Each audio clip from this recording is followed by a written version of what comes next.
大家好，我是香香。今天我们用普通面粉来做面包。这款面包是一款高含水量的面包，不需要揉出手模，但是面包柔软又拉丝。同时还加入了液种，就是波兰酵头，这也是让面包更加柔软的秘密。而且还可以延缓面包老化，哪怕放3天还是很软的。如果没有面包粉，也没有揉面机器的伙伴们，一定要试一试。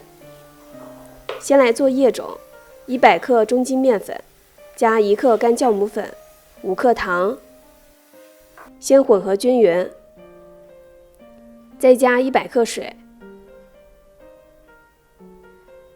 再次混合，直到没有干面粉。密封起来，冷藏发酵12个小时，或者常温发酵2-3个小时。表面有泡泡，内部有蜂窝组织就好了。再来准备煮面团，300克普通面粉，35克糖，3克盐，10克鲜酵母，先混合均匀，然后加120克牛奶。第一次做可以先加100克，再刻入1个鸡蛋，把液种也加进来，搅拌成团。面团很黏是正常的，水分高的面团做出来的面包也会更加柔软。然后加35克油，这时候最好戴着手套揉面，直到油全部被吸收就可以了。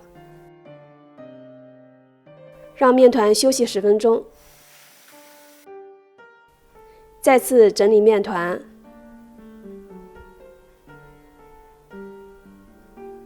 揉成一个比较光滑的面团，表面抹一些油防粘。第一次发酵大概需要1个多小时。发酵好的面团先按压排气，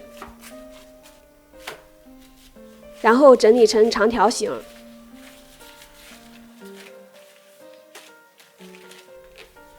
分成9份。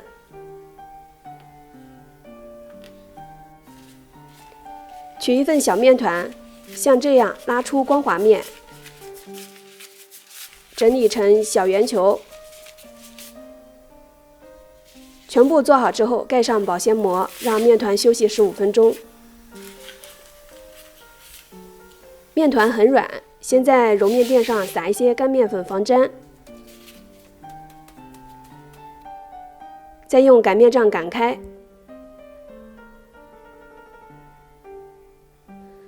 从一侧卷起来，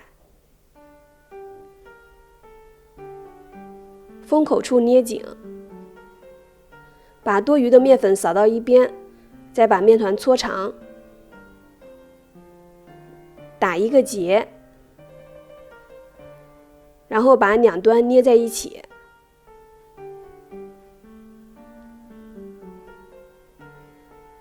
正面朝上，这样就可以了。